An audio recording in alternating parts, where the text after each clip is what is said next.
Bonsoir à tous, ravi de vous retrouver sur France 5. Ce soir dans Le Monde en face, nous vous proposons une enquête inédite sur la sûreté nucléaire en France. Une question bien sûr d'actualité, quelques jours après l'incident de la centrale de Penly en Seine-Maritime. Il y a un an, suite à la catastrophe de Fukushima, les pays européens ont décidé d'auditer leur centrale. 143 réacteurs, dont 58 rien que pour la France. Alors comment se sont déroulés ces contrôles? Quelle est leur fiabilité? Notre enquête montre que le risque humain a été quasiment ignoré en France. Et pourtant, 80% des ouvriers de maintenance sont des sous-traitants. Beaucoup dénoncent la pression au travail, la rentabilité au détriment de la sécurité. Certains ont accepté de témoigner dans le documentaire d'Elsa Fener. On se retrouve juste après avec nos invités pour en parler.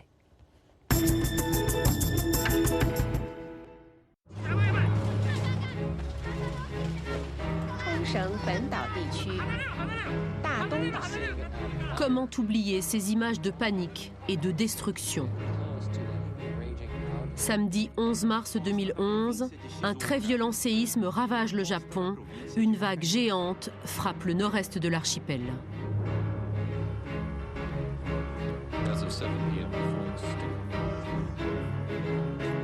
Sur son passage, la centrale nucléaire de Fukushima Daiichi. Ses réacteurs explosent les uns après les autres.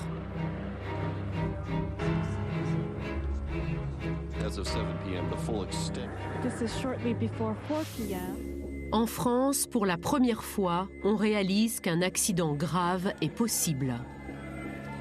Dans le pays le plus nucléarisé d'Europe, le gouvernement s'engage à agir. Nous devrons tirer tous les enseignements de cette catastrophe pour renforcer la sécurité de notre parc nucléaire. Nous avons décidé de livrer toutes nos centrales à un stress test. Si une centrale, je parle pour la France, ne passait pas ces tests, elle serait fermée. L'opération stress test consistera à vérifier si les centrales sont assez solides pour résister aux séismes, aux inondations et aux accidents graves. Concrètement, les 19 centrales françaises vont s'auto-évaluer. Elles seront inspectées en parallèle par l'ASN, l'Agence de sûreté nucléaire, le gendarme du nucléaire en France. C'est le Haut Comité pour la transparence nucléaire qui rassemble exploitants, syndicats et associations qui sera le garant de cet audit. D'emblée, il va tirer la sonnette d'alarme. Un élément majeur a été oublié dans le cahier des charges des stress tests, c'est l'organisation du travail. Ce sera également la préoccupation principale de la commission parlementaire qui va mener sa propre enquête. Nous n'avons pas reçu de réponse à ce jour, à moins qu'un fax vienne pendant ce temps.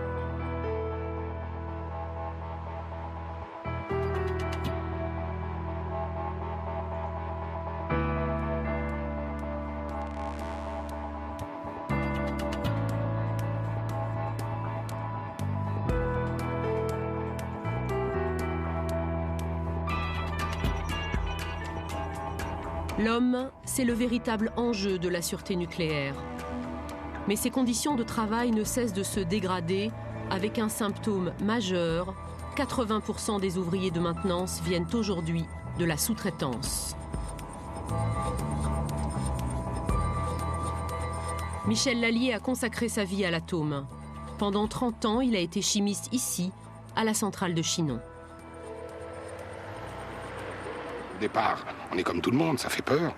On ne sait pas ce que c'est invisible. Et donc, effectivement, il y a de l'angoisse.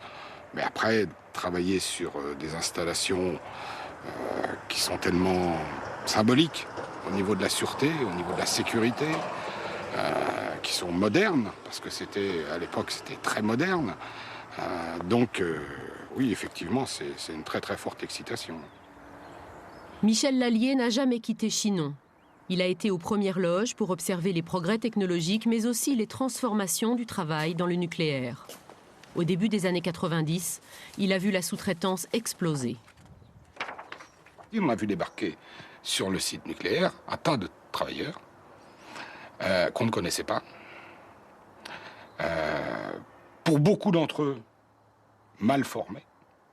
À l'époque, je parle de début des années 90, on s'est vite rendu compte que beaucoup d'entre eux, c'était pas des gars du coin. C'était des gars qu'on faisait venir d'ailleurs. Mais combien étaient-ils? On ne savait pas. Comment vivaient-ils? On ne savait pas. Alors moi j'ai pris ma bagnole et puis j'ai été les rencontrer en dehors du boulot, là où ils étaient, dans leur caravane. Le sujet qui a tout de suite mordu, c'était les risques. Voilà. C'était les risques. C'est-à-dire qu'en définitive, on sait le nombre d'accidents du travail. 6 fois supérieur chez les sous-traitants que chez les agents EDF à l'époque.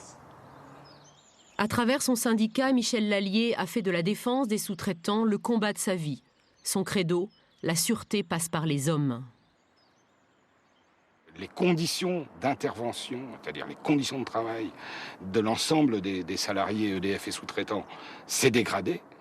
Et de ce point de vue-là, on peut aussi considérer que la sûreté nucléaire a subi un certain nombre de coups qui font qu'il faudrait peut-être aujourd'hui regarder de plus près ces questions-là, parce que pour demain, les risques en matière de sûreté nucléaire, selon moi, viennent de là, ou viendront de là. Qui sont donc ces hommes qui font tourner les centrales françaises? Moi, ce que je fais comme travail aujourd'hui sur les centrales nucléaires, c'est du montage d'échafaudage. J'ai été décontamineur, j'ai fait de la mécanique, j'ai touché à tout. Notre travail, c'est de apporter tout le matériel qu'il faut pour pouvoir travailler en sécurité. Nous avons voulu comprendre comment vivent et comment travaillent ces 20 000 sous-traitants de l'atome.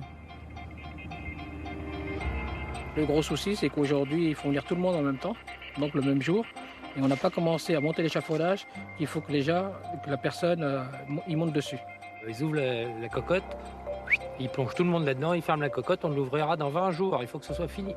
Ils demandent de plus en plus de la rentabilité, de plus en plus de l'argent qu'il faut qu'il rentre dans la caisse. Il faut aller de plus en plus vite et avec de moins en moins de personnel, quoi. Un de ses sous-traitants nous a donné rendez-vous à 5 h du matin sur ce parking. Il vient de finir sa nuit à la centrale de Penly, en Normandie. Comme la plupart des ouvriers prestataires, il s'occupe de l'entretien des réacteurs pendant qu'ils sont à l'arrêt.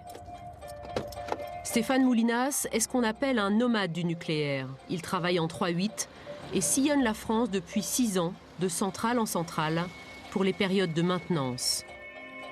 Tous les 3 mois, il doit trouver un logement, comme ce gîte meublé où il vit seul, à 800 km de sa femme et de ses enfants.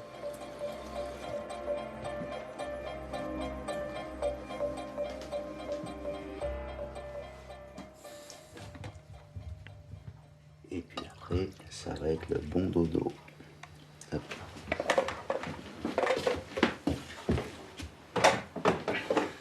Et parfois, comme là, je vais me taper un bon café bien chaud, je suis tout seul, quoi. Par la haute voix.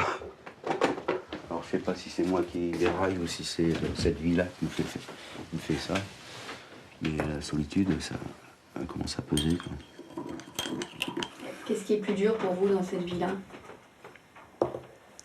D'être loin de ma famille.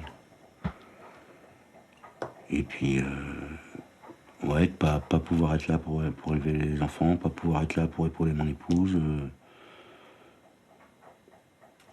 Pas être à la maison, quoi. Stéphane Moulinas a longtemps été au SMIC, puis il a choisi la vie de nomade pour ses primes de déplacement. 67 € de plus par jour pour assurer l'avenir de ses 4 enfants. On a une famille à nourrir chez nous. Bon, pour moi, c'est à Montélimar. On a une maison à payer. Bon, j'ai fait construire, j'aurais pu rester en HLM aussi, mais si je pars en déplacement, c'est pour justement construire un confort à ma famille. Il y a 6 ans encore, Stéphane Moulinas travaillait à la centrale de Cruas, près de chez lui. Quand ma société a perdu le contrat à Cruas, la société qui reprenait le marché était prête à m'embaucher, quoi. Et moi, j'ai voulu rester avec ma société. Parce que par fidélité, on va dire. Comme tous les sous-traitants du nucléaire, Stéphane Moulinas intervient dans les zones les plus contaminées des centrales. Chaque jour, il consigne les doses radioactives qu'il reçoit dans ce petit carnet. 0,610 millisieverts. Elles se mesurent en millisieverts. 19. Sur l'année, vous êtes grosso modo, je suis à entre 11 et 12 millisieverts sur l'année, depuis le mois de janvier. On est en novembre, presque en décembre. Ça va, quoi. Et le plafond est là? Le plafond, il était à 20 millisieverts il y a quelques années. Je crois qu'il est descendu à 18. Et notre société, nous, à 15, elle nous arrête. Et à 11, 12, 13, ils nous disent, oh là, faut lever le pied maintenant. C'est votre cas? Ouais. Mais là, je suis pas encore en zone rouge, quoi. Je suis pas encore en alerte. Donc, tout va bien. Jusqu'ici, tout va bien. Mais qu'en sera-t-il dans 5 ou 10 ans?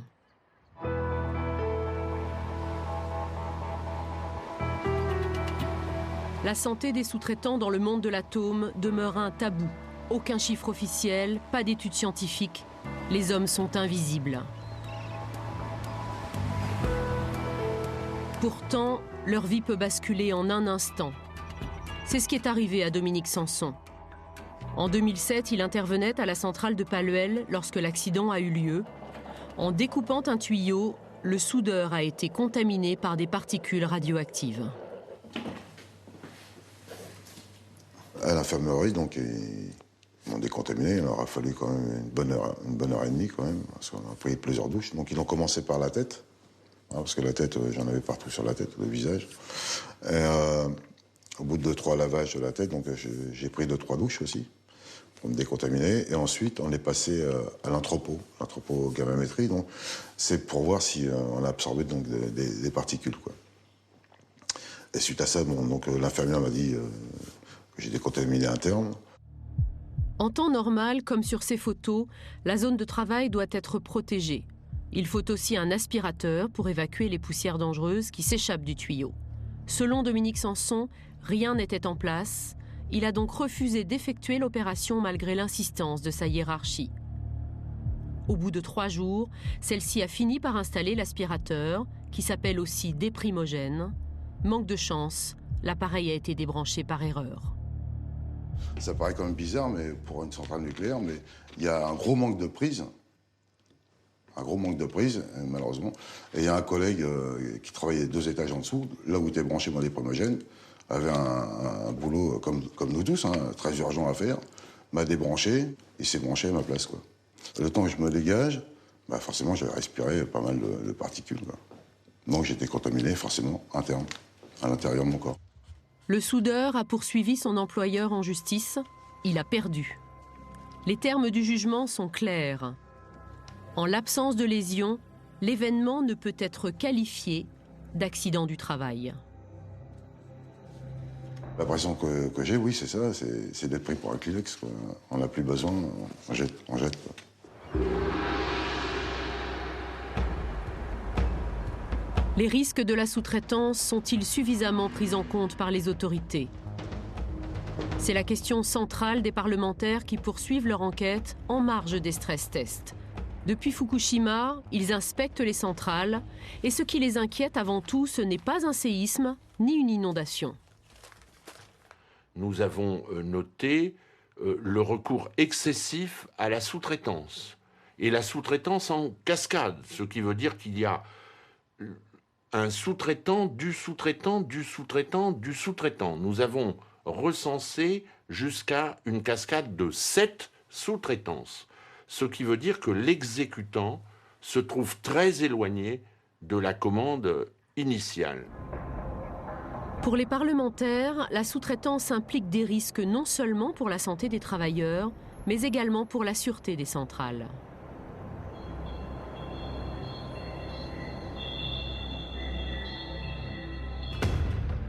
François Fillon avait l'embarras du choix. Août 2011, le Premier ministre promet. Les stress tests ne vont pas se contenter de vérifier la solidité des centrales. L'homme sera pris en compte lui aussi. Mais le message essentiel n'est pas là. Si l'accident de Fukushima nous rappelle que le nucléaire comporte des risques potentiels, il ne doit pas occulter ses avantages considérables. Je récuse fermement les approches manichéennes dans lesquelles beaucoup voudraient nous enfermer. Entre la sortie du nucléaire et le tout nucléaire, il y a une voie responsable. La France a besoin du nucléaire. Les Français ont aussi besoin d'être rassurés sur la sûreté de leur centrale. Ça tombe mal. 10 jours plus tard, un accident vient rappeler les dangers du nucléaire. Merci d'être avec nous et tout de suite donc direction le département du Gard avec cet accident, cette explosion dans une installation nucléaire. À Marcoule, une filiale d'EDF fait fondre des déchets radioactifs dans un four à 1600 degrés. Ce 12 septembre, le four explose. Un ouvrier meurt sur le coup, un autre est grièvement brûlé. 3 de ses collègues sont blessés. Nous avons cherché à comprendre les raisons de cet accident. 2 salariés ont d'abord accepté de nous répondre, puis ils se sont rétractés par peur de faire fermer l'usine. 400 emplois menacés. Erreur humaine, course à la rentabilité, des enquêtes sont en cours pour établir les causes de l'accident. Mais une chose est sûre, le four contenait des déchets beaucoup plus radioactifs qu'EDF ne l'a déclaré au départ.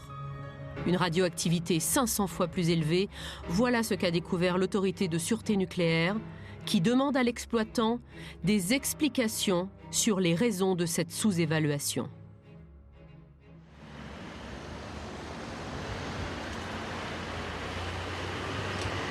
À Paris, c'est à la même omerta que se heurte cet avocat. Il s'est emparé du dossier de la sous-traitance en France.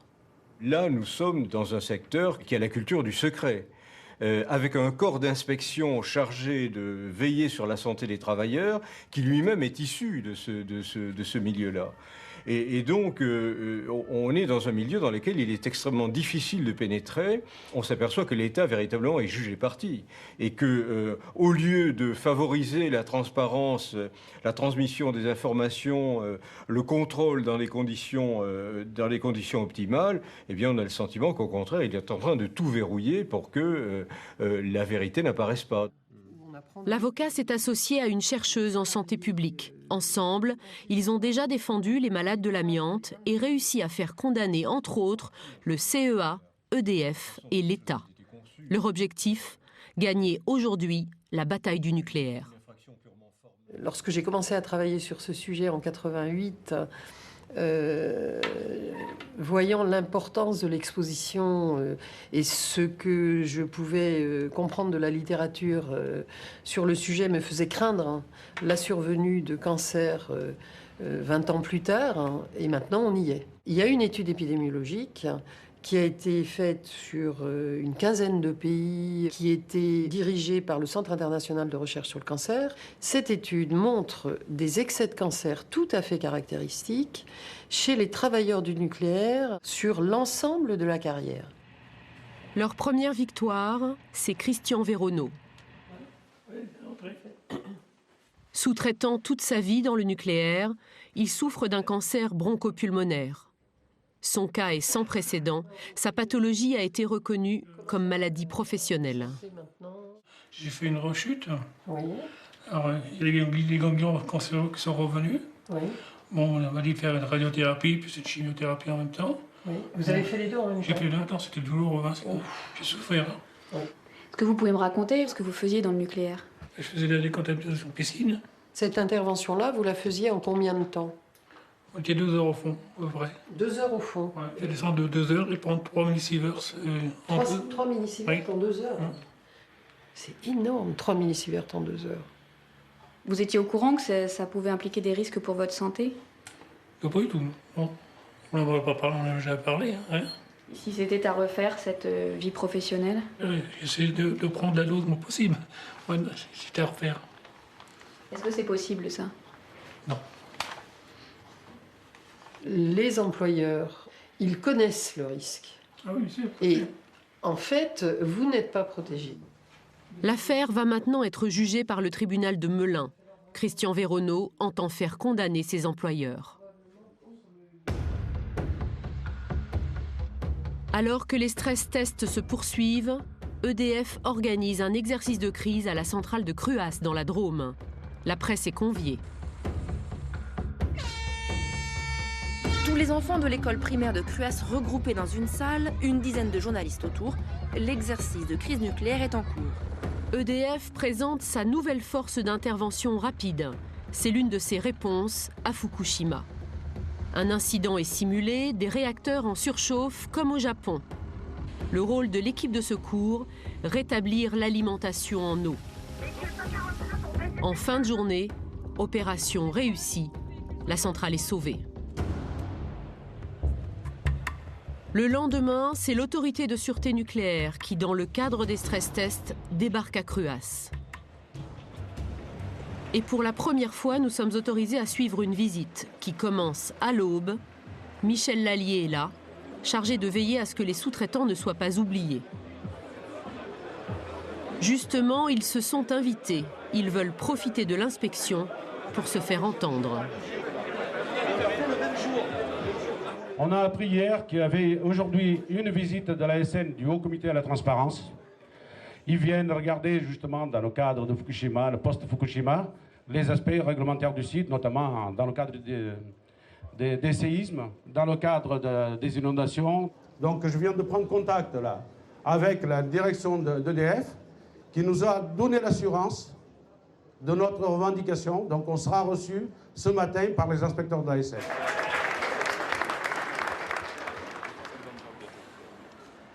Alors, ils ont soi-disant un quart d'heure à nous accorder. Un quart d'heure? Ah ben... Il faut bien leur titiller, leur dire, attendez là, la sûreté c'est l'affaire de l'homme quoi. C'est le matériel, ok, mais c'est l'homme. Alors s'il vous plaît, vous allez nous écouter un petit peu. Vu que c'est 80% des activités, c'est nous qui les réalisons, ce serait temps de s'occuper de nous quoi. De plus en plus, on est livré à nous-mêmes. On fait des activités et on se surveille. EDF a même plus la même mise là-dessus, quoi. Le juge est parti, ça c'est formidable. Voilà, tout à fait. Le jeu de l'entreprise qui n'est pas là pour la sûreté nucléaire, mais est là pour l'argent, c'est de mettre le moins de personnel possible pour effectuer la tâche. On va encore tirer vers le bas le coût du travail et on va augmenter la souffrance au travail. C'est ça le grand problème. C'est bien, on est motivé. Impossible de filmer cette rencontre entre l'ASN et la CGT, mais nous nous sommes procuré un enregistrement sonore. L'aspect humain, je suis désolé, je ne le retrouve pas dans votre cahier des charges. Non, mais attendez, mais à l'intérieur, il y a des hommes. Qui c'est qui réalise le travail? Votre rôle, c'est la sûreté. Et comment vous allez pouvoir regarder la sûreté, comment la sûreté va être menée dans les installations nucléaires si vous ne regardez pas le facteur humain? C'est juste ça. Là où vous avez raison, c'est qu'aujourd'hui, on ne va pas le regarder parce que ce n'est pas le sujet.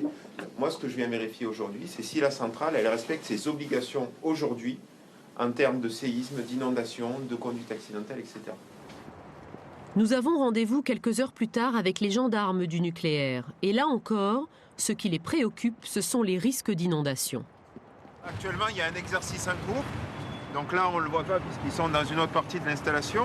On est en train de vérifier que la centrale serait protégée contre une inondation externe. Donc vous voyez ici des protections contre l'inondation externe, donc plus de forte intensité. C'est les parties rouges que vous voyez. Ces protections-là sont en place à demeure. Elles ne sont pas très hautes. Ah mais elles sont dimensionnées pour s'assurer que l'eau ne pénètre pas. Après, vous avez des moyens d'évacuer l'eau par le réseau d'eau pluviale et éventuellement des stations de pompage. Apparemment, une barrière de 20 cm de haut et une grille d'égout feront l'affaire. Mais les hommes dans tout ça? C'est vrai que la question de la gestion des prestataires, la gestion des sous-traitants est une question qui est légitime et qui effectivement a un impact sur la sûreté. Mais il faut savoir que qu'EDF fasse appel à des sous-traitants ou non, ce sera lui toujours le responsable de la sûreté. Et c'est pour ça que l'ASN, depuis plusieurs années, regarde le thème des prestataires. Et actuellement, d'ailleurs, la position de l'ASN est que EDF ne surveille pas assez ses prestataires. L'ASN reconnaît ouvertement que la sous-traitance est un problème. Mais pour la direction, tout est sous contrôle. Il y a tout un travail aujourd'hui d'EDF avec ces entreprises-là pour donner de la visibilité à ces entreprises le maximum. C'est avoir des contrats pluriannuels, de long terme, ce qui permet aux entreprises d'investir dans la formation, d'investir dans l'humain, justement, et de faire en sorte que ces gens-là soient professionnalisés sur des longs termes. Donc ensuite, en termes de qualité d'accueil, bien entendu, on y est très vigilant. À Cruas, on a construit, par exemple, l'année dernière, un bâtiment qui est dédié, un bâtiment de vestiaire, qui leur permet d'avoir des conditions d'installation. C'est un bâtiment neuf et idéal. Comment expliquer alors que l'ASN ait récemment rappelé à l'ordre le directeur de la centrale de Cruas? Dans ses courriers, l'autorité de sûreté exige qu'un délai suffisant soit octroyé aux sous-traitants pour qu'ils puissent réaliser leurs interventions dans de bonnes conditions. Mais il y a plus grave. Dans ce nouvel avertissement, l'ASN demande à la centrale de progresser sur les actions de surveillance des prestataires qui s'occupent de la radioprotection. 17 novembre 2011, l'opération Stress Test touche à sa fin. C'est un rapport que tout le monde va lire avec beaucoup d'attention après la catastrophe de Fukushima. Tous les réacteurs des centrales nucléaires françaises ont été passés au crible par l'autorité de sûreté nucléaire. L'ASN a terminé ses inspections, chaque centrale a remis sa copie. Nous avons lu ces rapports avec attention. Et là, surprise. Au chapitre de la sous-traitance, aucun élément d'auto-évaluation. Seuls apparaissent les textes de politique générale d'EDF. Dans ces rapports, on ne trouve rien sur les dysfonctionnements relevés régulièrement par l'ASN dans chaque centrale. Décembre 2011, opération commando de Greenpeace qui s'introduit dans 2 centrales nucléaires. On vient d'arriver là, sur le dôme du réacteur nucléaire de la centrale de Nogent. 5 secondes. Et on trouve que c'est un peu facile. À Nogent-sur-Seine, les militants sont arrêtés au bout de 5 heures, tandis qu'à Cruas, ils parviendront à rester toute la journée dans la centrale. Alors l'objectif de cette opération, il est double. Le premier, c'est démontrer la sensibilité des installations nucléaires et notamment avec quelle facilité on peut s'introduire dans une centrale nucléaire. Ça, c'est le premier objectif. Le second objectif, il vise à montrer la faiblesse de l'audit de sécurité qui a été demandé par le gouvernement il y a quelques mois à l'autorité de sûreté nucléaire. Cet audit ne contient absolument pas une analyse des agressions externes non naturelles, comme le risque terroriste, comme le risque d'intrusion ou comme la chute d'un avion sur un réacteur.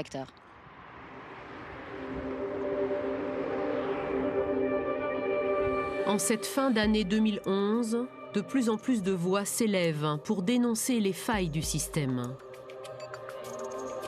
Pour alerter sur les risques que courent non seulement les travailleurs, mais la population tout entière. Gien, au sud d'Orléans, vit entre 2 centrales, celle de Dampierre et celle de Belleville. C'est ici que des ouvriers de la sous-traitance ont décidé de mener le combat. Pour Daniel Loengo et Philippe Billard, 25 ans de nucléaire, la dégradation des conditions de travail représente un réel danger pour les habitants. On connaît les risques qui sont liés à la santé et aussi pour la population. Donc on a ce truc supplémentaire qu'on n'a pas dans les autres industries, c'est-à-dire la sûreté. Garantir la sûreté pour la population. Quand même, quelque part, on nous a mis dans la tête qu'on était un petit peu des Tarzans, quoi. Et ça, quand ce but-là, on ne peut pas l'atteindre, on peut être qu'en souffrance. À continuer comme ça, et si demain il arrive un accident nucléaire, on va nous dire que c'est nous, les prestataires, qui sommes responsables, parce qu'on n'a pas fait notre travail correctement. Alors que c'est pas ça. C'est la réalité, elle n'est pas là, c'est qu'on ne nous donne pas le temps de le faire, qu'on ne nous donne pas les moyens de le faire. C'est surtout ça. De toute façon, il faut que quelqu'un se sacrifie dans cette industrie pour que les gens prennent conscience. J'étais parti même aller me jeter carrément dans la piscine du bâtiment réacteur. Et c'est là que donc quand j'ai fait part à mes collègues, Philippe Billard et puis d'autres collègues, qui m'ont soutenu, qui m'ont dit non, ton combat c'est de rester avec nous, non pas te foutre en l'air, quoi. Je lui ai dit non, parce qu'on n'est pas nombreux, et puis on n'a pas fini, et puis c'est pas longtemps que tu partiras, quoi. Donc on a causé pendant un bout de temps quand même au téléphone. Ce que Daniel Loengo et Philippe Billard dénoncent depuis des années, c'est la course à la rentabilité. Les périodes de maintenance sont de plus en plus courtes dans les centrales. En 20 ans, la durée de ces arrêts de tranche est passée de 3 mois à 7 semaines. Un arrêt de tranche, ça coûte 1 million d'euros à EDF. Par jour. Par jour. Donc on est arrivé aujourd'hui, il y a quelques années, on nous disait qu'il faut essayer de gagner une journée, voire 2 journées de travail.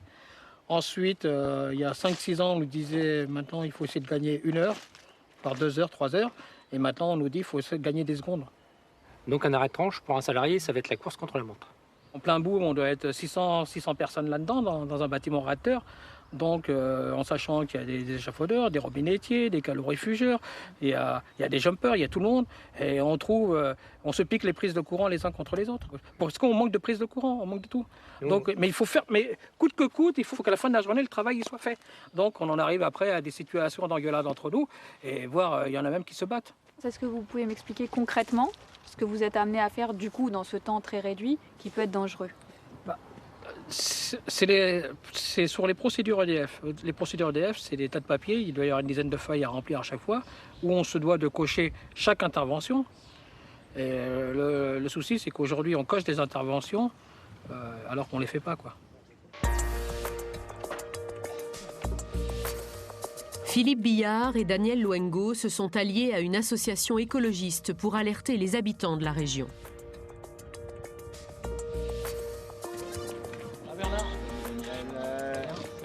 Bonjour, d'accord. On parle très peu, ou même jamais, des risques humains et des risques de défaillance humaine, des conditions de travail en centrale. On a un peu l'impression que c'est un sujet tabou. Participe à cette réunion le maire de Dampierre, le médecin du travail de la centrale de Chinon, mais également Michel Lallier, qui suit les stress tests.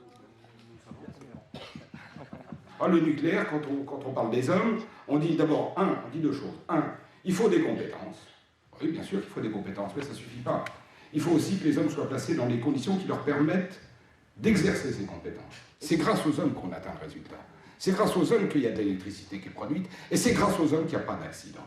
Aujourd'hui, il n'y a pas d'action réelle, véridique, ni de la part des exploitants, ni de la part des pouvoirs publics, ni de la part de l'autorité de sûreté, pour que les choses changent. On va grouper les questions. On va parler de la même chose. Justement, alors allez-y, et après on passe à la question. Je pense que le problème auquel on est confronté aujourd'hui est un problème éminemment politique. Parce que si effectivement, à un moment donné, on a sous-traité au sein d'EDF, c'était pour privatiser plus facilement, pour réduire le nombre des agents EDF. Donc c'est vraiment le rôle principal des politiques de faire un certain nombre de choses. L'inquiétude est telle que même des agents EDF sont venus rejoindre les sous-traitants dans leur combat. On est là aussi aujourd'hui parce que les problèmes des sous-traitants, ça nous concerne directement. Quand un sous-traitant il a la pression pour travailler, quand il ne peut pas finir son boulot en fin de semaine parce qu'il veut rentrer chez lui pour voir sa famille, nous, ça nous impacte directement parce que le boulot qu'il n'a pas fait, ou pas pu faire surtout, parce qu'il était trop pressé par le temps, nous, on le voit quand on va redémarrer l'installation, par exemple, en arrêt de tranche. On redémarre une installation, elle fuit de partout. Il y a des vannes qui fuient, il y a des pompes qui tournent mal, il y a plein d'aléas techniques qu'on n'avait pas il y a quelques années. Des fois, on a un doute à une étape où c'est pas encore, on va dire, trop pénalisant de redémonter, mais personne ne va prendre la décision de dire, bon, là, il y a un problème, on redémonte, parce que si jamais, par malheur, en redémontant, on s'aperçoit qu'il n'y a rien, le gars, il est fusillé, quoi. Un constat que les militants partagent avec les autorités de sûreté nucléaire. Il y a 3 ans déjà, ce rapport signalait de fortes tensions lors des arrêts de tranche pour maintenance. En cause, la recherche de productivité imposée aux centrales, qui provoque des dérives propres à favoriser un accident.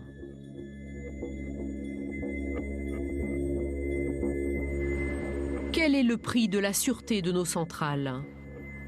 Pourquoi les exploitants et l'État laissent-ils les conditions de travail se dégrader? Un chercheur a consacré sa vie à l'étude de ces questions. Il est régulièrement appelé à former ceux qui travaillent dans les industries à risque. Ils sont apparus comme des échecs ou comme des semi-échecs, avec des temps de retard. Depuis des années, François Danielou le répète, l'homme doit être une priorité dans le nucléaire. lors de la conception des premières générations de centrales, on n'a pas pensé qu'il allait falloir faire la maintenance sur ces installations. Donc on est dans des zones qui sont extrêmement mal éclairées, qui sont difficiles d'accès. Et donc les opérations de maintenance sont évidemment beaucoup plus difficiles que si, à temps, on avait intégré à ces questions-là. Donc par exemple, les gens travaillent avec très peu de lumière, ce qui risque de les amener à travailler avec des lampes électriques. Mais comme ils ont besoin de leurs mains pour travailler, on voit des situations où ils prennent la lampe électrique entre les dents, et avec le risque évidemment de se contaminer, puisque si la lampe a été posée, elle est radioactive. Hein. On aurait donc construit des centrales sans même penser qu'il faudrait les entretenir. L'homme doit s'adapter, se presser, il faut être rentable. On sait qu'il y a une ligne rouge quelque part. Mais sauf que cette ligne rouge, on ne sait pas où elle est. Hein, et qu'on s'aperçoit qu'on l'a franchie quand on l'a franchie. Le travail dans les centrales est particulièrement risqué, mais à ce jour, il est impossible de filmer ce travail. Nous avons donc demandé à suivre une formation de sous-traitants. Ils sont électriciens, maçons, agents d'entretien. Ils viennent réviser les règles à respecter pour travailler en sécurité. Le protocole à suivre est très contraignant. Pour éviter les contaminations radioactives, il faut enfiler 2 combinaisons, 4 paires de gants, 2 paires de surbottes et se brancher à un tuyau d'air respirable. Toute l'opération nécessite l'aide d'un assistant. La cantine en route du sac. Ah, vous l'avez pas vu ? Non. Une fois équipé, il est difficile d'avoir des gestes sûrs et précis. Pourtant, la moindre erreur peut avoir des conséquences graves. Une vis tombée dans une vanne, un chiffon oublié dans un tuyau.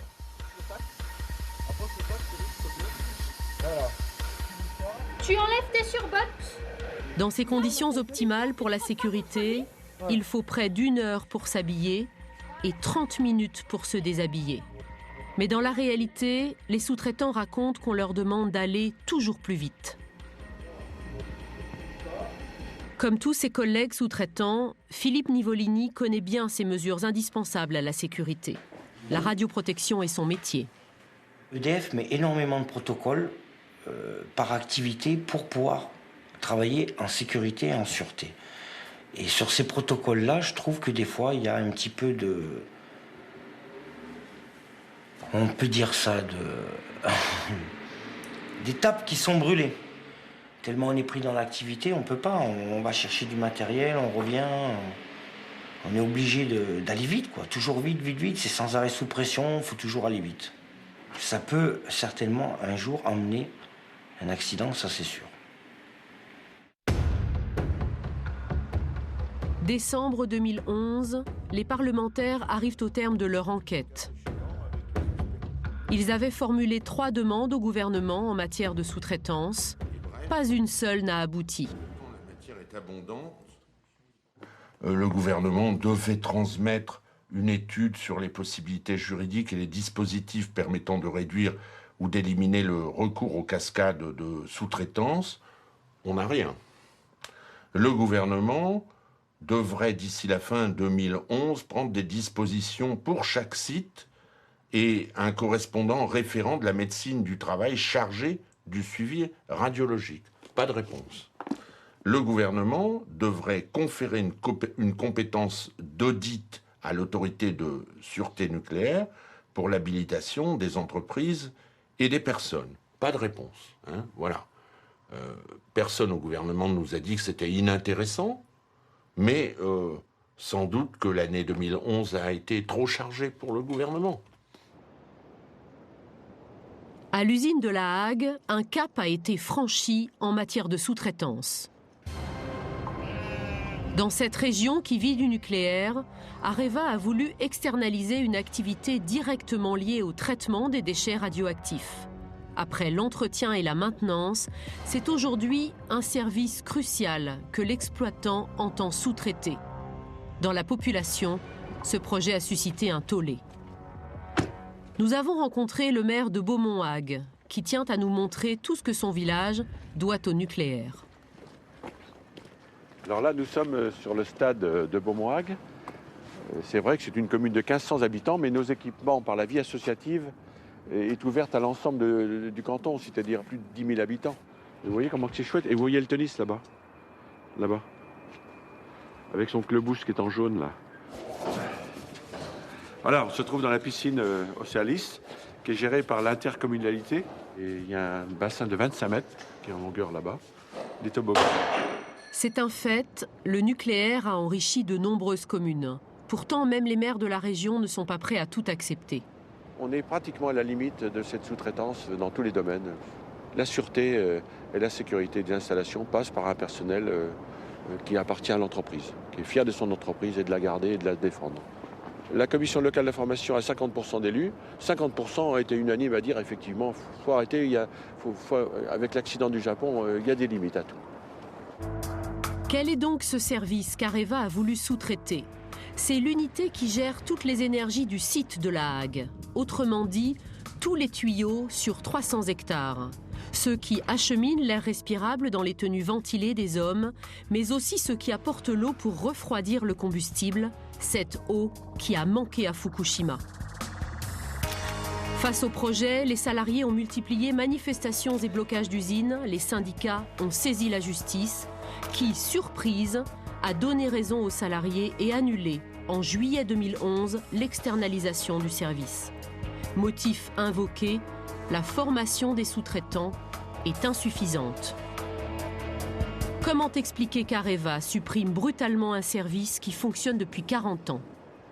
Donc c'est un service qui a toujours donné satisfaction? Oui, tout à fait. C'est un service qui fonctionne normalement, qui se distingue ni en bien ni en mal des autres secteurs de l'établissement. Et du coup, pourquoi avoir souhaité l'externaliser? Alors, le souhait d'externalisation, c'est un choix qui est technique, qui est économique, d'accord, parce qu'on attend de meilleures synergies et une meilleure performance. Vous avez fait, j'imagine, une étude en interne de comparaison entre garder ce service chez vous et l'externaliser? Oui. Qu'est-ce qu'elle a donné, cette étude? C'est ce qui a été présenté au CE, c'est à minima 2 millions d'euros d'économies par an de manière récurrente. Si Areva cherche à réduire ses coûts à tout prix, c'est parce que l'État, en tant qu'actionnaire majoritaire, a fait pression. Cette lettre du ministre de l'économie le prouve. Quelques semaines après Fukushima, François Baroin indique à Areva qu'il lui apparaît plus essentiel encore d'accélérer les efforts de redressement de la rentabilité pour obtenir une marge opérationnelle à 2 chiffres. Plus de rentabilité, c'est également l'objectif prioritaire d'EDF. Son directeur a promis en mai 2010 d'augmenter encore ce qu'on appelle le taux de disponibilité du parc nucléaire. En clair, augmenter la productivité en réduisant un peu plus la durée des arrêts de tranche. Mais la conviction de cet ancien directeur de centrale, c'est que l'intérêt de la sous-traitance n'est pas uniquement économique.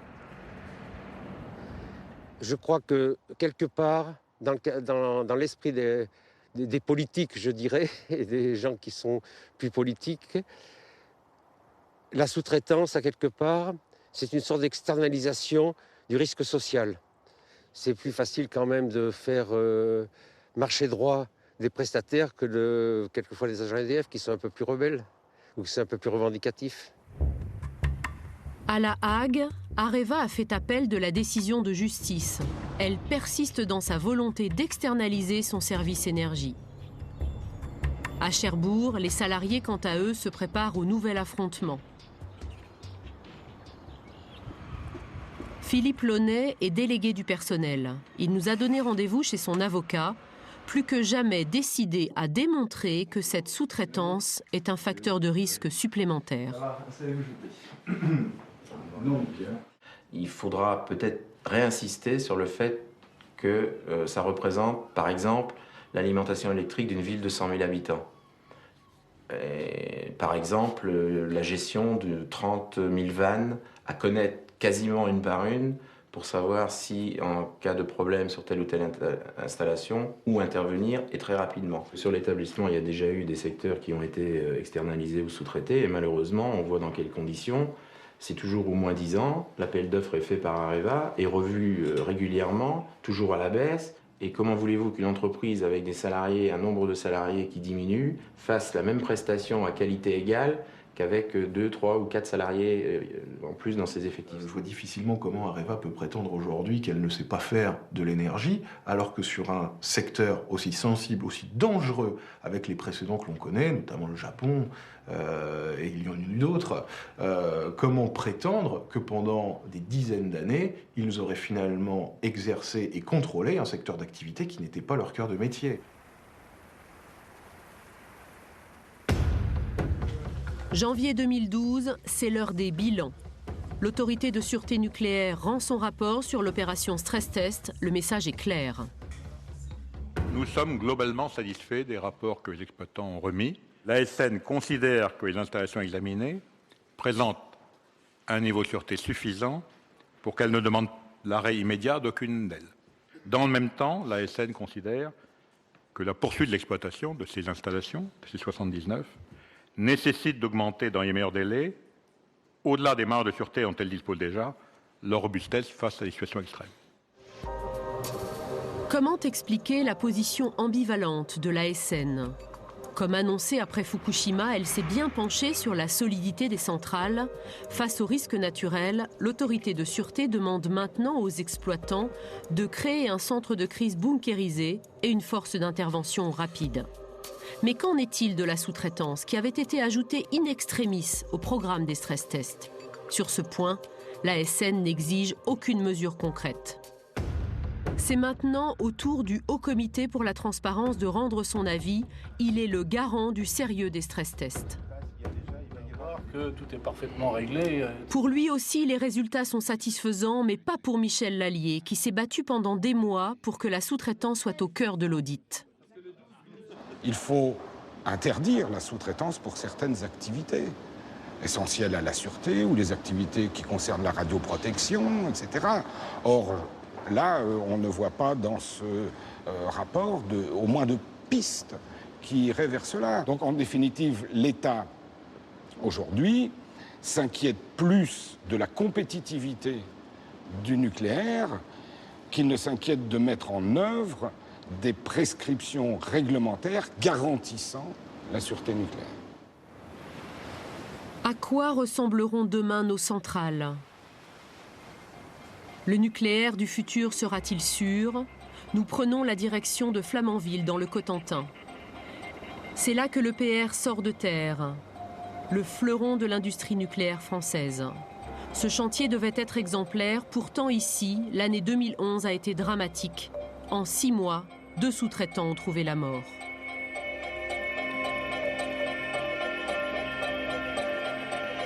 Steve Lecomte avait 32 ans, il était ingénieur. Il a fait une chute sur le chantier. Sa mère s'est rendue sur place 2 jours après sa mort. Elle cherche toujours à comprendre ce qui s'est passé. Il a escaladé tous les tuyaux qui est entreposé là. On voit bien la trace de ses 2 mains sur lesquelles il se serait penché pour appeler quelqu'un en contrebas. Il aurait apparemment glissé. On voit une trace du pied glissant sur le dernier tuyau, au bord de la trappe. Il a fait une chute d'à peu près 10 mètres. Qu'est-ce que vous attendez maintenant de ce procès? Je sais que ce sera long.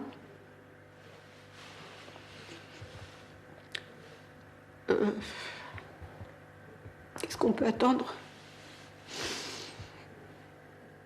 Une reconnaissance qu'il y a des erreurs faites sur des chantiers qui ont une haute importance, qu'on classe secret, qu'on cache certainement beaucoup de choses, beaucoup plus que ce que il nous en a paru. L'ingénieur a-t-il commis une imprudence? Le chantier était-il mal sécurisé? Le parquet de Cherbourg a ouvert 2 enquêtes sur ces décès inexpliqués. Mais ce n'est pas tout. En mai 2011, des ouvriers étrangers ont dû quitter le chantier précipitamment. Ils n'étaient pas déclarés par le sous-traitant qui les employait. Les 2 autres enquêtes portent plutôt sur l'organisation du travail et les règles du travail sur le chantier EPR. Est-ce que tous les accidents du travail étaient régulièrement déclarés sur ce chantier, premièrement, et deuxièmement, est-ce que la main-d'œuvre étrangère qui intervenait sur ce chantier intervenait de manière régulière ou non? C'est l'autorité de sûreté nucléaire qui a mis au jour ces pratiques. Les inspecteurs ont ainsi découvert que 62 accidents du travail avaient été dissimulés sur le chantier de l'EPR. Comment expliquer un tel camouflage? Jacques Thor est syndicaliste. Avec un ouvrier du chantier, il décrit un dispositif bien rodé.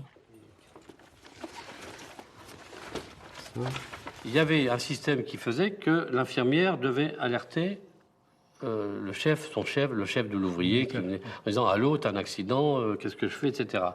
Le principe, c'était « Attends, j'arrive ». Le mec descendait à l'infirmerie, il voyait le salarié en disant « Est-ce que tu veux qu'on te déclare ?» Alors l'autre, il disait « Bah écoute, bah oui, non. Bah, écoute, tu me signes une feuille de non-déclaration, et puis comme ça, hop, on est tranquille. » Elle n'était pas déclarée sur le truc. Et les infirmières, elles, quand même, et quand ils ont vu le système se mettre en place, ils se sont dit, attends, on va pas tromper. Ils ont fait une double déclaration. Ils ont fait un cahier où est relaté tout ce qui se passe, toutes les déclarations. Et l'ASN, ça a permis à l'ASN de découvrir le poteau rose, quoi. Apparemment, ces pratiques perduraient depuis des années. Bouygues avait une politique, mais qu'on a dénoncé multiples fois. Des fois, ça nous fatigue des fois de répéter ça, parce qu'on l'a dit à tout le monde, même à Fillon, on l'a dit à Sarkozy quand on début, etc. En gros, c'était la pression permanente. La pression psychologique permanente sur les gars, et la pression physique, c'est-à-dire de productivité, etc. C'était travailler tais-toi. On a eu l'exemple d'un grutier, par exemple. Un grutier, il est en procédure d'ailleurs, Martin, il a refusé de faire une manœuvre. S'il juge, par exemple, que la manœuvre qu'on lui demande de faire est dangereuse pour lui-même, pour sa grue ou pour les salariés qui sont dans la manutention en bas, il dit, moi, mon droit de retrait, je ne ferai cette opération qu'à la condition que l'opération se fasse correctement. Convoqué, sanctionné, licencié. Des accidents non déclarés, du travail dissimulé, 2 morts en 2011. Visiblement, la gestion des ressources humaines n'est pas la priorité sur le chantier de la centrale Model. Comment ne pas douter de la sûreté du futur EPR? Le Canard enchaîné révèle en août 2011 que des anomalies ont été détectées dans les installations, comme ce trou situé dans un mur de la piscine. Un lieu hautement stratégique, c'est là que le combustible irradié doit être stocké.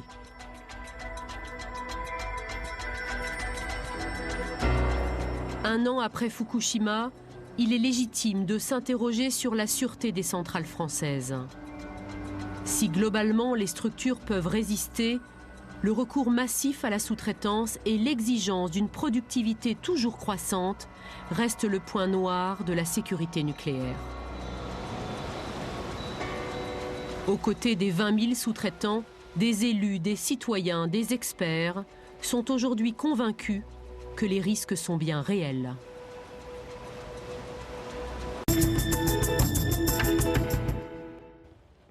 Faut-il s'inquiéter de ce recours massif à la sous-traitance? Y a-t-il un risque accru d'erreur humaine? Ce documentaire pose bien sûr beaucoup de questions. On va tenter de vous apporter des réponses ce soir avec nos invités, des invités qui ont forcément des analyses très différentes de la situation. Je vous les présente. Christian Ingo, bonsoir. Vous êtes physicien, vous y étiez jusqu'en 2008 directeur scientifique au CEA, le commissariat à l'énergie atomique. Vous avez notamment écrit « Demain, l'énergie, moteur de l'humanité ». À vos côtés, Yves Marignac, bonsoir. Bonsoir. Vous êtes membre de l'association Négawatt. Vous êtes notamment auteur de rapports de contre-expertise sur la sûreté des installations françaises, commandés entre autres par Greenpeace. Mais vous nous dites que vous êtes un indépendant, c'est ça ? Tout à fait. Et Benjamin Dessus, bonsoir. Bonsoir. Vous êtes ingénieur, économiste, et vous avez notamment écrit « En finir avec le nucléaire, pourquoi et comment ». C'est au Seuil, et ça a été sorti en 2011. Enfin, Thierry Charles, bonsoir. Bonsoir. Vous êtes directeur général adjoint à l'IRSN. Alors, l'IRSN, c'est l'Institut de radioprotection et de sûreté nucléaire. Alors justement, l'IRSN, elle a quel rôle dans les contrôles que l'on fait aujourd'hui en France dans les centrales nucléaires? On a vu l'ASN dans le documentaire. Vous, c'est quoi votre rôle? Donc, l'IRSN, c'est l'expert français des risques nucléaires et radiologiques. Nous avons une mission particulière qui qui est d'apporter un appui technique à l'ASN, c'est-à-dire de faire l'expertise technique des installations nucléaires afin que l'ASN prenne sa décision par rapport à leur exploitation. C'est un peu le bras scientifique, c'est ça? Le scientifique et technique, tout à fait. Ouais. Très bien. Alors, c'est vrai qu'il y a quelques jours, on a découvert un incident dans la centrale de Penlin en Seine-Maritime. Alors, les pompiers ils ont dû intervenir. Un début de feu, dit-on, d'incendie. Est-ce que ça peut être lié à des problèmes de maintenance qui sont dénoncés dans le documentaire? Eh bien, comme tout incident qui survient sur une installation, un des premiers points importants, ça va être de comprendre ce qui s'est passé, d'en voir les causes, et une des causes, éventuellement, pourrait être liée à la sous-traitance. Pour l'instant, on ne peut pas le dire, c'est encore trop tôt. Il faut attendre que l'investigation ait été faite. C'est un des enjeux de l'examen de l'incident, de comprendre la cause technique, la cause humaine ou la cause organisationnelle. Est-ce que vous considérez, vous, personnellement, que le risque humain lié à la sous-traitance est sous-estimé aujourd'hui en France, comme c'est dénoncé dans ce documentaire? Eh bien, si on prend le documentaire, moi je trouve qu'il a un grand intérêt, c'est qu'il met bien en exergue les 3 points importants liés à la sous-traitance. Premier point, c'est la question de sûreté de l'installation. Deuxième point, c'est la protection de l'intervenant, du travailleur, donc dans l'installation. Et le troisième point, c'est les conditions de travail et de vie du sous-traitant. Alors les conditions de travail de vie, on a vu que c'était compliqué pour beaucoup de sous-traitants. Est-ce que la sécurité pour eux et pour l'environnement, est-ce qu'elle est, à votre avis, suffisante aujourd'hui avec ce niveau de sous-traitance? Eh bien, c'est un point important. Vous savez qu'à l'IRSN, notamment, pour nous sommes très vigilants sur la sous-traitance. Parce que la sous-traitance, il ne faut pas la diaboliser. Il en faut, c'est nécessaire. Il y a des opérations très précises qui demandent une technicité particulière, où il faut faire appel, bien entendu, à la meilleure compétence. Et puis après, la sous-traitance, elle peut être très élargie. La question, c'est où on s'arrête dans la sous-traitance, en termes de volume sous-traité, et où on s'arrête dans les cascades de sous-traitance, c'est-à-dire on prend un sous-traitant qui en prend un autre, qui en prend un autre. Et donc ça, nous sommes très vigilants, parce qu'il faut que l'exploitant garde la maîtrise de l'installation. Alors est-ce que c'est toujours le cas? Est-ce qu'avec cette sous-traitance, est-ce qu'on maîtrise toujours la chaîne de sécurité, Monsieur Marignac? Je crois qu'on est à l'inverse de ce que disait Thierry Charles, c'est-à-dire on n'est pas dans de la sous-traitance pour aller chercher de la technicité, mais au contraire, dans de la sous-traitance pour aller chercher du personnel de moins en moins qualifié. Et donc il y a, à travers le phénomène de sous-traitance aujourd'hui, une dilution de la compétence dans des interventions qui restent très techniques. En quoi il y a une dilution? Parce que finalement, les intervenants changent trop vite, c'est ça? Non, mais plus vous allez chercher du sous-traitant et plus vous le faites en cascade, plus le personnel auquel vous faites appel n'a pas reçu la formation nécessaire, n'a pas l'expérience nécessaire de ce type de chantier pour intervenir. Donc plus vous prenez des risques, à la fois sur la compétence des intervenants et sur l'ensemble de la chaîne de contrôle de la qualité des interventions. Et quel risque ça peut avoir? Je m'adresse à vous tous. Quel risque ça peut avoir, Monsieur Dessus? Vous êtes d'accord avec cette analyse? Une espèce de dilution des responsabilités au fur et à mesure de la sous-traitance. Le 5e sous-traitant ne sait plus très bien qui lui a donné son ordre. Oui. Et finalement, et puis il ne sait pas forcément bien faire le boulot, mais il se protège. Et puis il est soumis chaque fois par chacun des sous-traitants à un stress supplémentaire, parce que à chaque étape, on veut gagner un peu plus d'argent. Si on est loin, chacun des patrons des entreprises correspondantes veut s'en sortir. Et au fond, c'est aussi EDF en amont et Areva. Moi, je pense que fondamentalement, si vous voulez, j'ai l'expérience intéressante d'avoir fait la même étude qu'a fait la Cour des comptes en 2000 avec Jean-Michel Charpin, le commissaire au plan, et René Pelat, le commissaire au CEA de l'époque. Et regardez les frais, comme l'a fait la Cour des comptes, reconstituer le prix du nucléaire. Et ma surprise en regardant en 2012 ce qui se passe, c'est que les frais d'exploitation se sont multipliés à peu près par 3 depuis cette époque, ou du moins par rapport à l'idée que s'en faisaient les gens pour 2010. On disait en 2010, ça coûtera tant. Pourquoi ça a augmenté par 3 ? Parce que là maintenant c'est plus compliqué que prévu, parce que le parc nucléaire a moins bien marché que prévu, moins longtemps, et par conséquent ça coûte plus cher, etc. Et la tendance d'EDF a été de dire, pour m'en sortir, puisque ça devient un poste très important, je sous-traite vers le moins 10 ans. Est-ce qu'aujourd'hui, M. Marignac, vous avez l'impression qu'on a assez d'informations pour juger que EDF, quand ils nous disent oui, la sous-traitance s'est bien déroulée, on peut croire?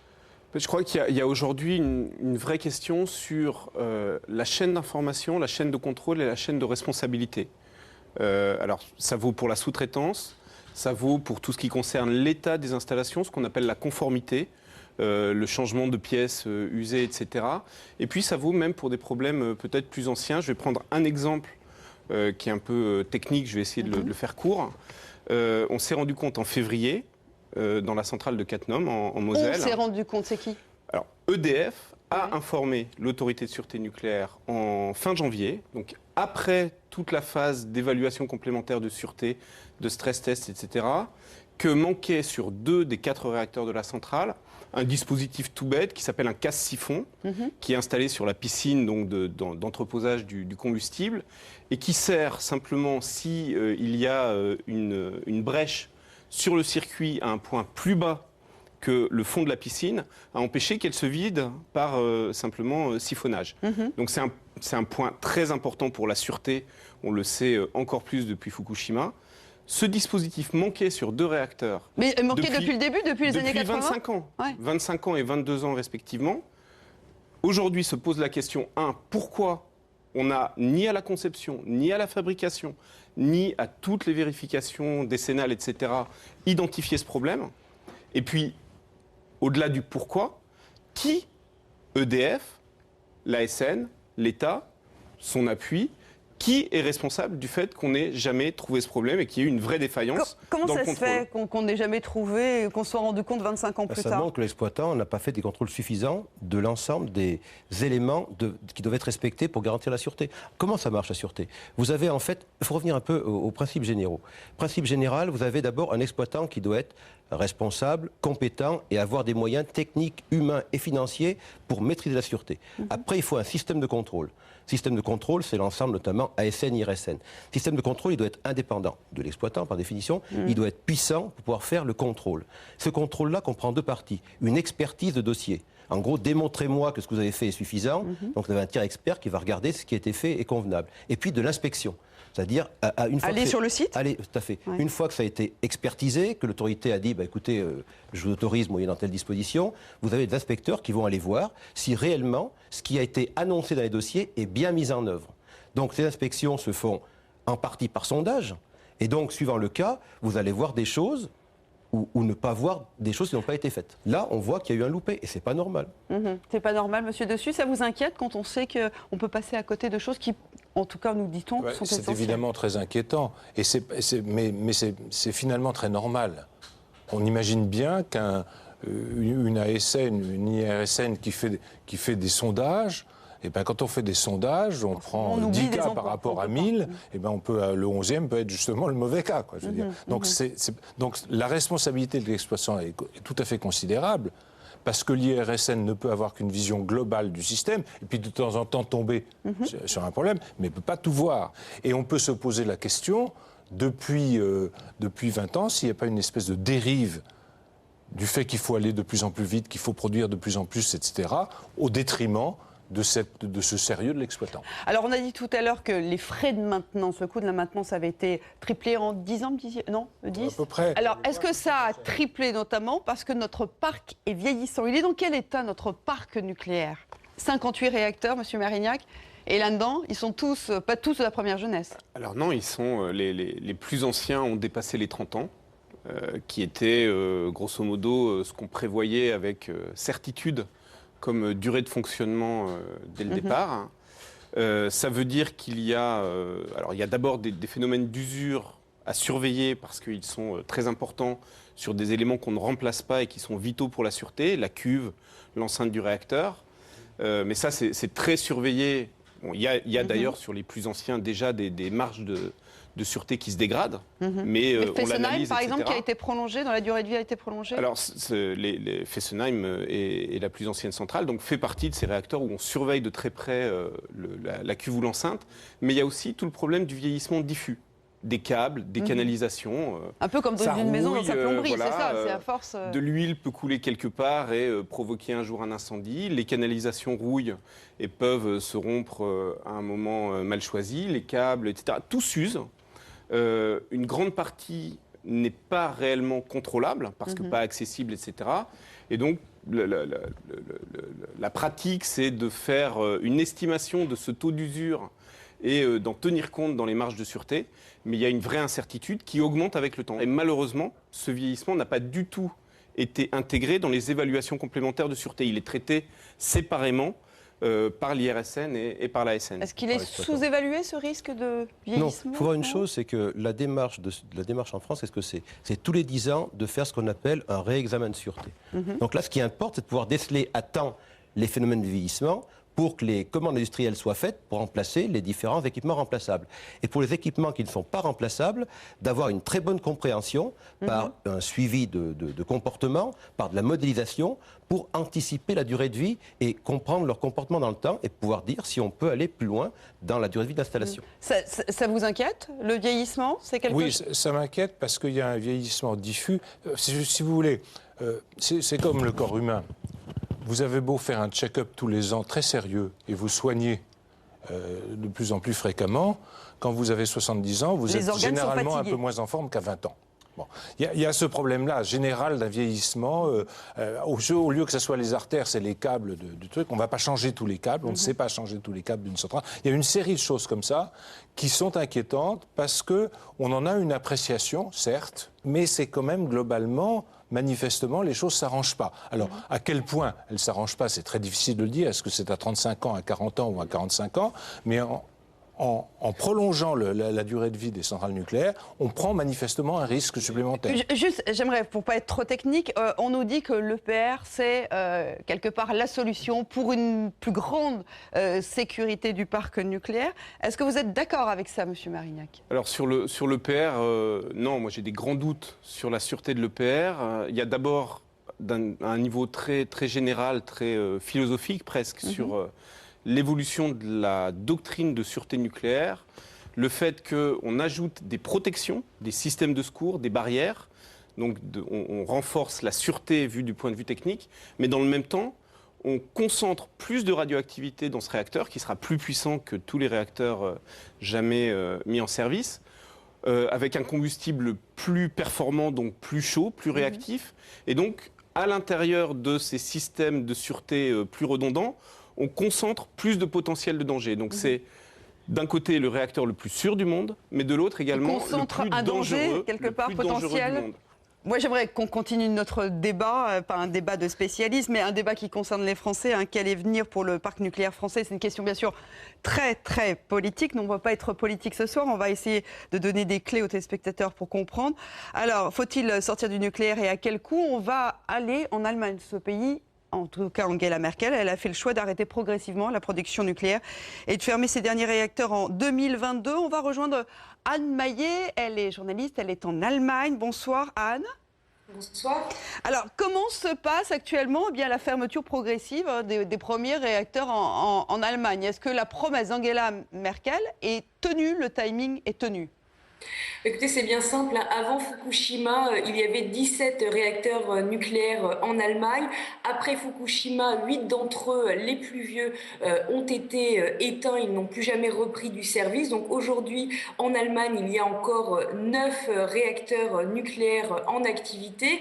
Mais ils sont condamnés aussi puisqu'ils vont être éteints les uns après les autres d'ici à 2022, date à laquelle donc l'Allemagne va sortir du nucléaire. Donc vous l'avez compris, cette décision en Allemagne, elle est vraiment liée à ce qui s'est passé au Japon. Il faut dire qu'ici en Allemagne, il y a eu une mobilisation vraiment historique avec des centaines de milliers de personnes qui étaient descendues dans les rues pour réclamer la fermeture des centrales nucléaires allemandes. Et Angela Merkel et son gouvernement, donc clairement à ce moment-là, cédé à cette pression. Et donc c'est vraiment un événement qui a bouleversé la politique énergétique allemande et il est peu probable qu'Angela Merkel revienne une fois de plus sur cette décision, d'autant plus qu'un an après, plus de 76% des Allemands sont toujours d'avis que c'était la bonne décision à prendre après ce qui s'est passé à Fukushima. Anne, en quelques mots, est-ce qu'il est plus difficile que prévu de renoncer progressivement, de les fermer, ces réacteurs? Est-ce qu'il y a des résistances? Est-ce qu'il y a finalement des obstacles? Mais en tout cas, ce qui est très difficile, c'est le passage à l'ère des énergies renouvelables. 35% de l'électricité du pays doit être fournie par les énergies renouvelables d'ici à 2020. Le gouvernement mise par exemple sur le développement des parcs offshore au large de la Baltique et de la mer du Nord. Or, c'est très compliqué de construire ces parcs. Aujourd'hui, il y a à peine une trentaine d'éoliennes en fonctionnement alors qu'il en faut des milliers. Il faut également poser des centaines de kilomètres de nouvelles lignes à haute tension et là, eh bien, les gestionnaires de réseau sont confrontés à une forte mobilisation des populations contre ces lignes à haute tension. Et puis évidemment, toujours et encore, cette question du stockage. Comment stocker ces énergies renouvelables? On ne sait pas le faire encore aujourd'hui. Donc cela veut dire que l'Allemagne va continuer à dépendre du charbon, va continuer à dépendre du gaz et va certainement devoir également augmenter ses importations d'électricité dans les années qui vont venir à mesure que les centrales fermeront. Et ça veut dire aussi qu'elle va être obligée d'importer une énergie qui est issue du nucléaire, puisque l'un de ses fournisseurs principaux, c'est la France. Ouais. Merci beaucoup, Anne, pour toutes ces précisions en duplex d'Allemagne. On se dit, alors je crois que l'électricité, le nucléaire en Allemagne, c'est 22% de la production d'électricité donc dans ce pays, alors que nous on est à 80%. On se dit que déjà c'est dur en Allemagne, ça va être dur chez nous s'il y avait une volonté de sortir du nucléaire. Moi, je voudrais reprendre un petit peu ce que disait Anne Maillet, parce que je ne suis pas du tout d'accord avec elle.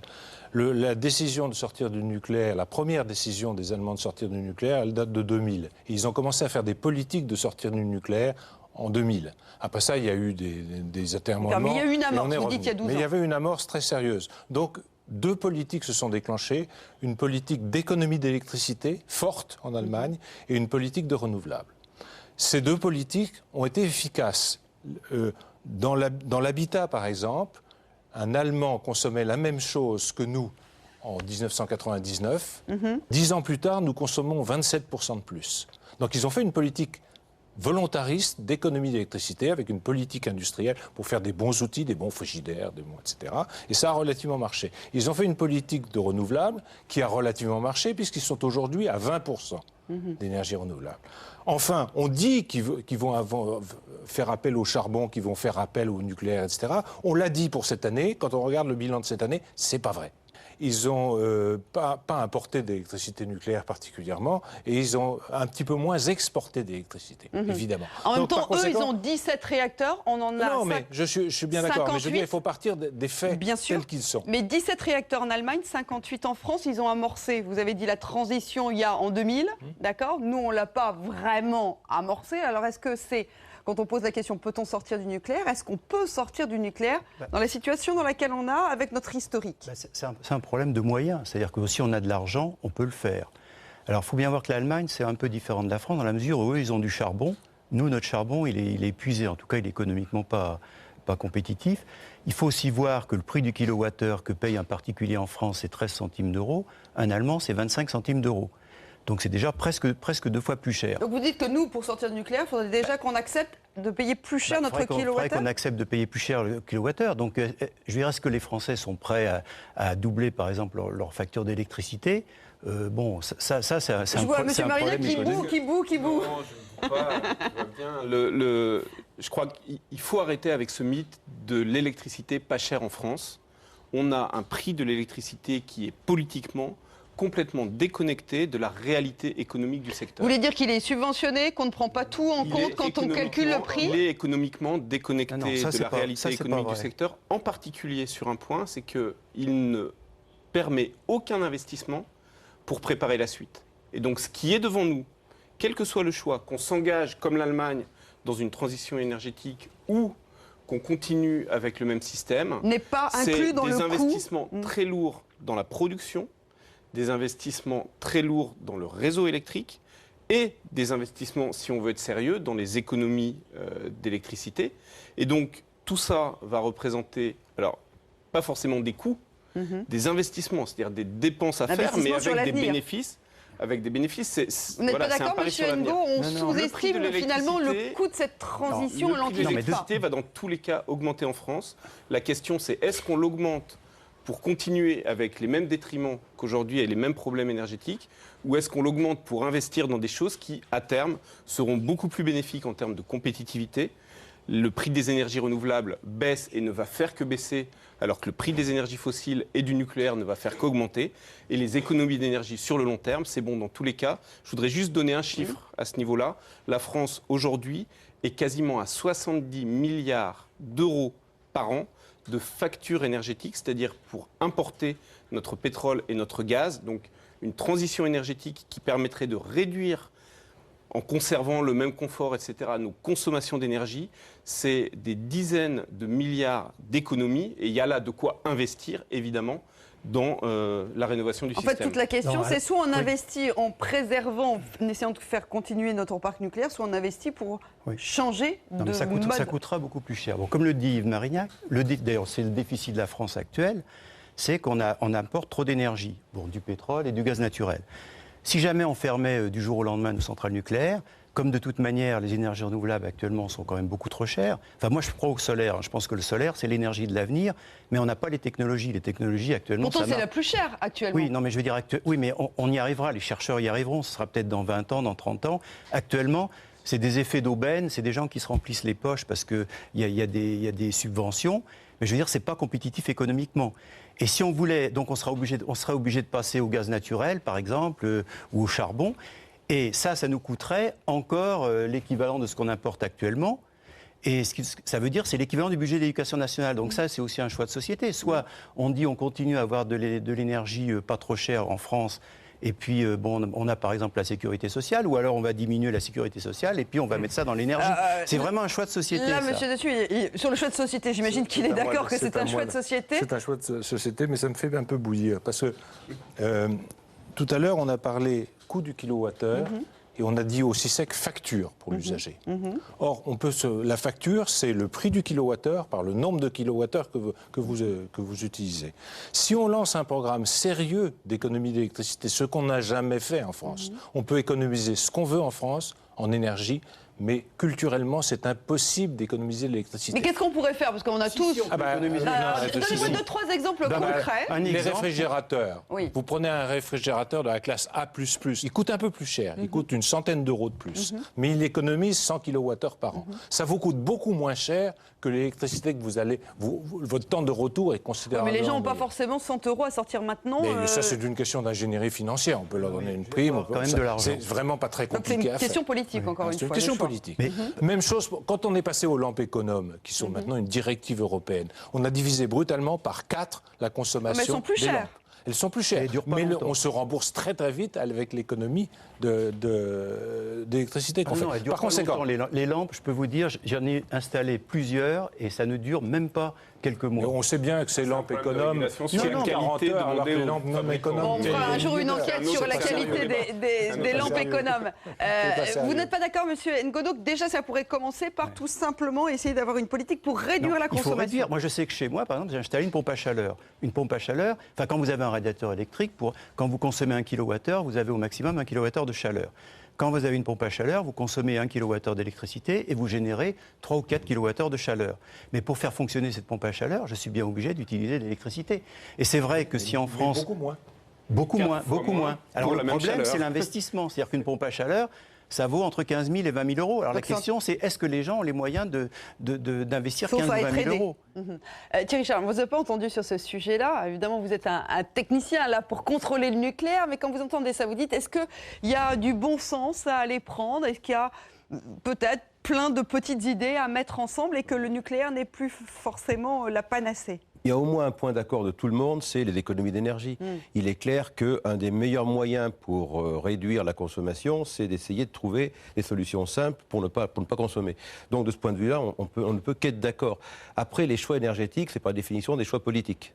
Donc dans ce domaine-là, si on veut aller plus dans un sens ou plus dans l'autre, effectivement, ça veut dire qu'il y aura de l'argent à mettre pour créer une nouvelle filière, ainsi de suite. Alors bon, on a vu que c'était... On va s'arrêter, on arrive à la fin de l'émission. On a vu que c'était une question très politique. Moi, j'ai envie de vous demander, on a encore combien de temps avant de se décider? Est-ce qu'il y a urgence à se décider maintenant? Est-ce qu'on a encore le temps d'attendre? En fait, c'est déjà presque trop tard. On a l'impression qu'on est mis devant un fait accompli. Parce qu'au jour d'aujourd'hui, si on ne continue pas à faire marcher le parc nucléaire au-delà des 30 ou 40 ans qui sont prévus, on n'a pas vraiment prévu des choses à la place. Il aurait fallu faire ou beaucoup d'EPR, ou beaucoup d'économies d'électricité, ou lancer un programme de renouvelables important. On a l'impression déjà que sans le dire, la décision est prise. Ça, c'est assez inquiétant. Et c'est une décision qui est très dangereuse du point de vue de la sûreté, mais qui est dangereuse économiquement parlant. Si dans la tête d'EDF, on va prolonger de 20 ans les réacteurs, qu'EDF fait les investissements dits nécessaires, et que l'ASN ou l'IRSN dit au bout, eh bien, écoutez, non, finalement, ça ne me suffit pas, alors là, on a tout perdu. On aura investi 40 ou 50 milliards d'euros et il faudra faire quelque chose et on ne l'aura pas prévu. Monsieur Thierry Jarre, c'est presque trop tard pour prendre la décision. Enfin, on est déjà dans une forme de décision. Un point très important pour nous, c'est qu'une extension de durée de vie des installations actuelles, on doit comparer le niveau de sûreté de ces installations dont la durée de vie pourrait être augmentée avec les objectifs des nouveaux réacteurs. Donc ça veut dire clairement qu'il y a des travaux à faire pour les mettre à un niveau acceptable par rapport à des nouvelles installations. On est au pied du mur, là, la décision elle est presque déjà entamée, Monsieur Marignac. On est quasiment au pied du mur, notamment parce que 80% de notre parc nucléaire a été mis en service entre 1977 et 1987. Je laisse faire les calculs, plus 30, plus 40 ans. Ça veut dire que sur 10 ans, il y a un énorme morceau, 2/3 de notre consommation d'électricité, qu'il faut changer. Soit en réinvestissant pour prolonger, soit en faisant de nouveaux réacteurs, soit en se lançant dans les alternatives. Et là, moi, je crois que, évidemment, il y a urgence, pour retrouver des marges de manœuvre, à investir dans d'autres solutions qu'on a trop longtemps négligées, on l'a dit, les économies d'électricité et les renouvelables. Monsieur Ngo. Je pense quand même que le nucléaire est une bonne solution, notamment pour l'économie de la France. Que ce soit l'éolien ou le solaire, c'est pas encore, à mon avis, au point. Mais est-ce qu'il faut le développer? Oui. Il faut le développer, mais il n'empêche, il y a un problème, c'est le problème du stockage. Ce sont des énergies qui sont intermittentes. Or, le consommateur, c'est pas comme dans l'ancien temps. Lui, il veut de l'électricité quand il en a besoin et où qu'il soit. Et ça, pour le moment, c'est pas résolu. Ça coûtera. Donc il y a des problèmes, des obstacles techniques, très cher. et en tout cas, il faudra peut-être investir dans la recherche et développement. Et quand on regarde maintenant au niveau industriel, on s'aperçoit, dernièrement, j'ai encore entendu qu'il y avait la société QCell. QCell en Allemagne, qui était leader du photovoltaïque. Qui était leader du photovoltaïque, qui est bon, et je ne sais pas si on appelle ça faillite ou qui est en dépôt de bilan. Aux États-Unis, ils ont des problèmes. Parce qu'effectivement, maintenant, si on se lance dans ces énergies-là, on a de fortes chances d'acheter des panneaux faits en Chine ou ailleurs. Les Chinois, eux, ont peut-être compris que c'était une énergie d'avenir. Les emplois ne se feront pas forcément en Europe. Ça risque d'être la même chose pour des nouveaux réacteurs. Merci beaucoup. En tout cas, on voit, attention, c'est un sujet sans fin, forcément passionnel, très technique et à la fois forcément très politique. Merci en tout cas d'avoir essayé de nous éclairer sur cette question, sur ce thème du nucléaire. Voilà, tout de suite, vous avez rendez-vous avec toute l'équipe de C'est dans l'air. Excellente fin de soirée sur France 5. Bonsoir.